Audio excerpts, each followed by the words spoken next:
த Lord. எல்லாரும் எப்படி இருக்கீங்க? இந்த உலகத்தில் வாழ்கிற நம்ம எல்லாருக்குமே ஒரு தாட் இருக்கும்.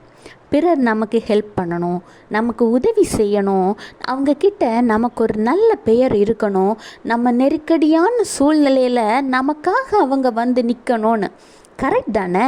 தப்பில்லை தான். ஆனால் அவங்க அப்படி செய்யணும்னா நம்ம முதல்ல என்ன பண்ணணும்? அதற்கான வழியை ஆண்டவராகிய இயேசு கிறிஸ்து சொல்கிறார். பார்ப்போமா?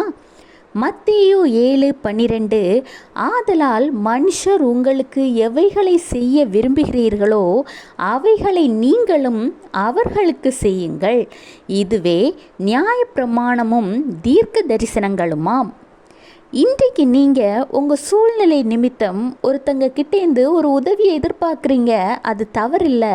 ஆனால் நீங்கள் வாழ்ந்த இவ்வளோ நாட்களில் அதே மாதிரியான ஹெல்ப்புக்காக நிறைய பேர் இருந்திருப்பாங்க. அவங்க யாருக்காவது நீங்கள் உதவி செய்திருக்கீங்களா?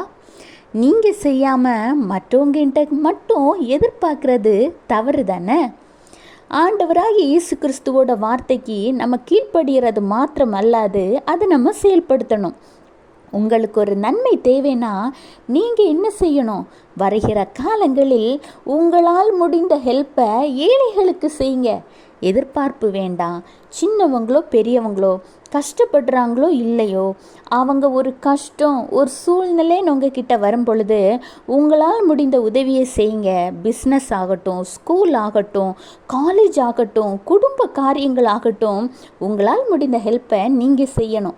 ஏன்னா நீங்கள் செய்கிற ஒவ்வொரு உதவியும் நிலத்தில் புதைத்து வைக்கப்பட்ட விதைக்கு சமம்.